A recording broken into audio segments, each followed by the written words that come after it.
Don Day Speaks podcast. Glad you're with us. Got a great one for you today. It's entitled Blueprint to Success. Blueprint to Success. If you're in a position to where you can actually do some writing, that's a good thing. I'm going to have you do a little imaginary thing. So if you're driving, then we won't we won't exclude you. But if you're in a position where you can close your eyes for just a few moments, I want you to go ahead and do that. Close your eyes and think about your dream life. Take just a couple of moments to really think about a dream life. What would it look like? What kind of lifestyle would it be? I mean, are you in the home of your dreams? What's the home look like? Are you experiencing financial freedom where you can do anything? Money's not an object. Charitable giving, where you're actually able to help groups of people, clumps of people, just communities of people. Whatever the dream is and whatever it looks like to you, take a few moments, just picture yourself and bask in the dreamland. I have people tell me all the time, live in the dream. No, you're probably not. But for right now, live the dream. That's the dream.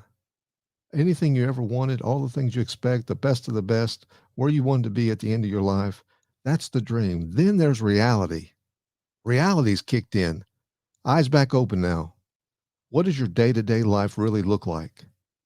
I'm talking about your real life, not fake book, but your real life. What's it look like? Is there any stress, any worry, any uncertainty, or is it just simply just not everything you thought it was going to be at this stage of your life? Are you further behind than you thought you would be? If any of these things are true for you, this is the presentation for you. I'm going to give you some things really quick, a lot of content in a short period of time. So if you got something to write with, I would jot a few of these things down. First thing is a question to you. Are you happy about your current life condition, or could it be improved? Could it be better? People ask me all the time, what's it take to be truly happy? You seem like you're really happy. You seem like you're really always in a good mood. Well, I'm like everybody else. I'm not always in a good mood, but for the most part, I try to be. I'd rather be happy than sad. I'd rather be in a good mood than a bad mood. I'd rather be singing praises than giving out a bunch of negative. So I tell them it's one word, progress. The one word for happiness to me is progress. Progress equals happiness. If you're growing, you're going to feel alive. And when you feel alive, you're going to have more to give. So you can't give away what you don't have. But if you're growing, you're getting more and more, you can give away some stuff. And if you're growing and giving, that's the best possible life you can be.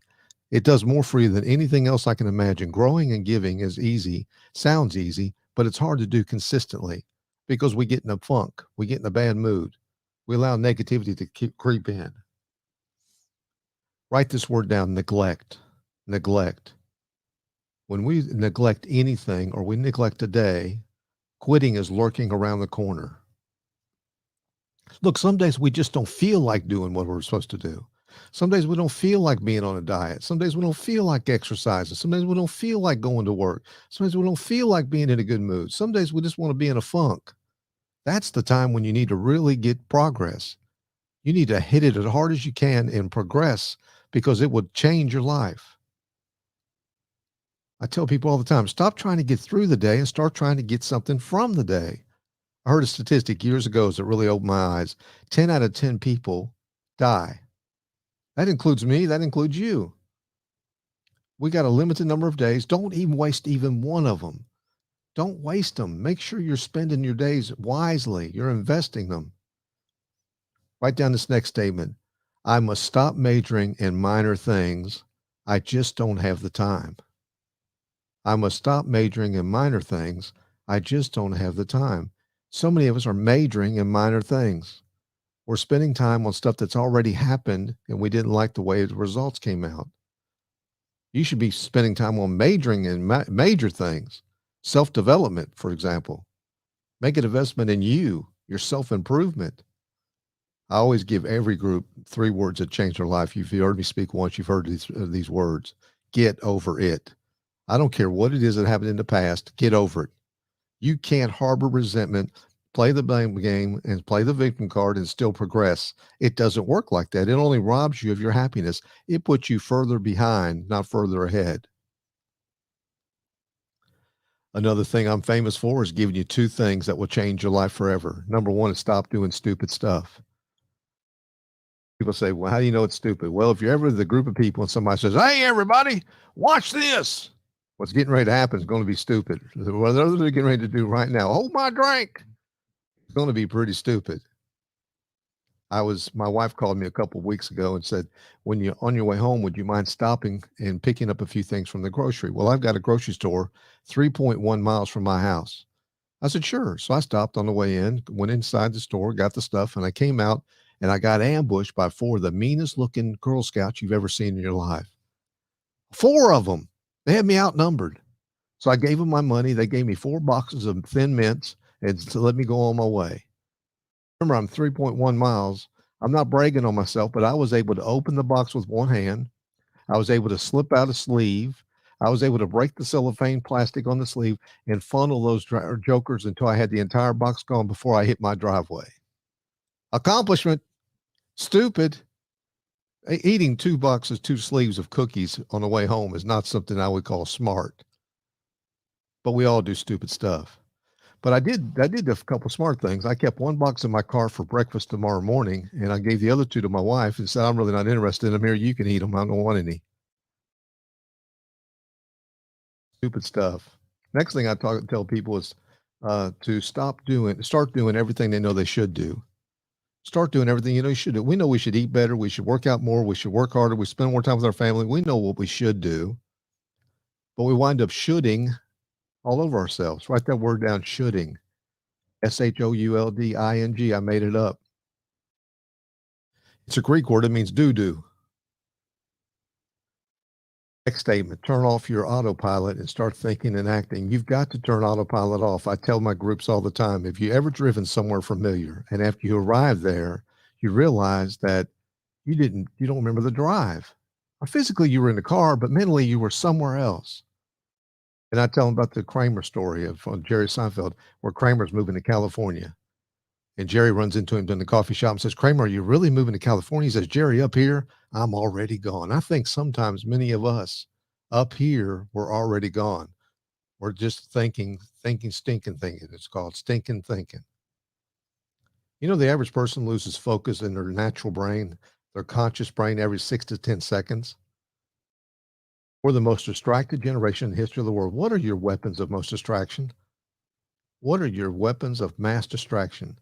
What things distract you the most? Is it Amazon?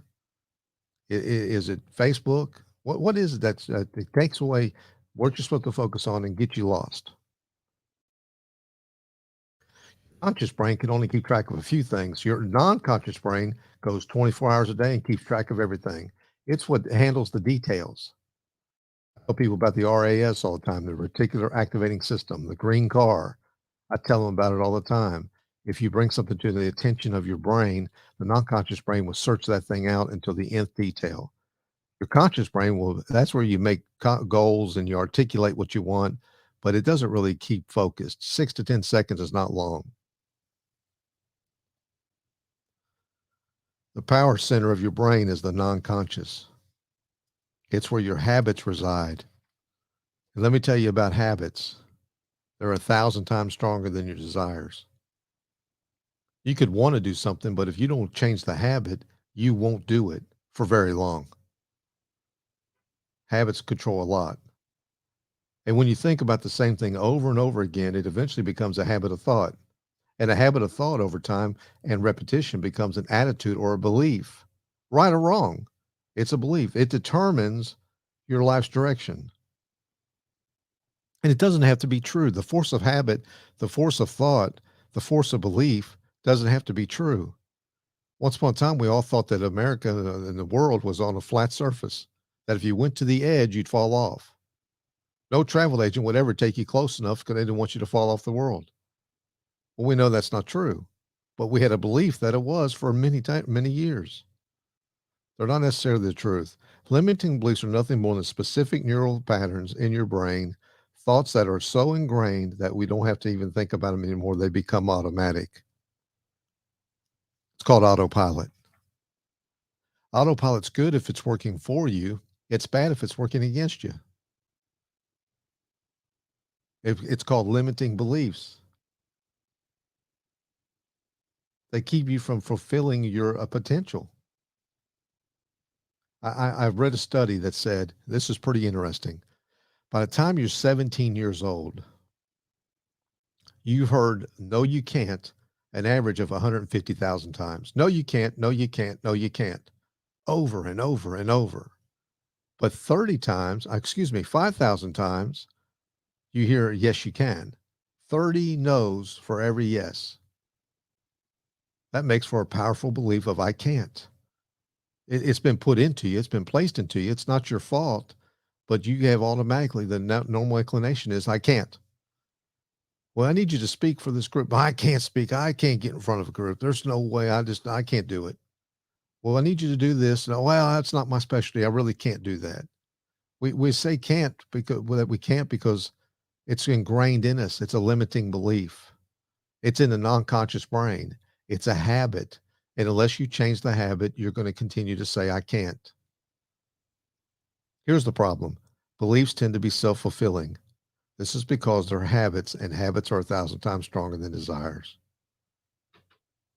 I won't restate that. I've already told you many times. You got to break that old habit and put a new one.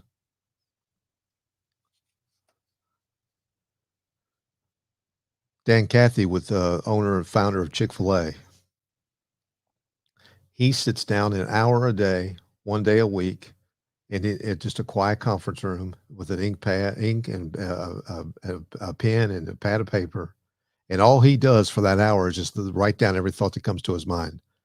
Then he goes out and picks up the best thought that he can maybe apply to his community, his family, or his business. And it works for him. Chick-fil-A is one of the most popular, most successful companies ever built. Everybody likes Chick-fil-A. I like it mostly on Sundays when you can't get it.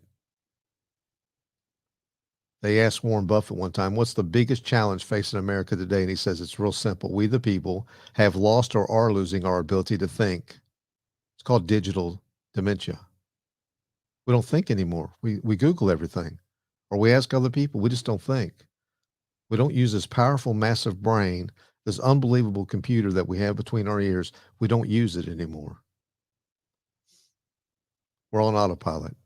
The non-conscious brain is your autopilot. I make my groups write these 6 words down. If you got something to write with, I would write these down. Because it's time that we get off our butt and do something for ourselves. Be realistic. Here's the 6 words. You ready? I can, I will, I must. You got to make that a habit. You got to tell yourself over and over again, I can, I will, I must. So when somebody says to you, hey, could you do this? I can. We really need somebody that can get this done. I will. Well, no matter what, we need somebody that can persevere and can be an overcomer. I can, I will, I must. See, we'll get our must. We don't get our wants. Let me give you a few things that will change your life condition. It's only 5 of them. Write these down. You must, number 1, change your habits. Habits are 1,000 times stronger than desires. You've got to change the habit if you really want to accomplish financial gain or anything else. Number 2, my pastor's told us for a couple of years, watch, listen, think, act. Watch what's going on around you. Listen to other people. Think about what you saw and listened and heard, and then take action that based on your own best knowledge. Take action for yourself, what's best for you. Number 3, develop a plan, memorize it, practice it over and over until it becomes your non-conscious brains acts on it automatically. It's until you got it ingrained into your non-conscious brain to where you're on autopilot for it. You don't have to think about it anymore. But it's something that's not hurting you. It's serving you. Number 4, no matter what plan you have, repeat and adjust it as needed. Evaluate it. There's no perfect plan, and things change. The world's changing faster than I can imagine. So you just adjust to it.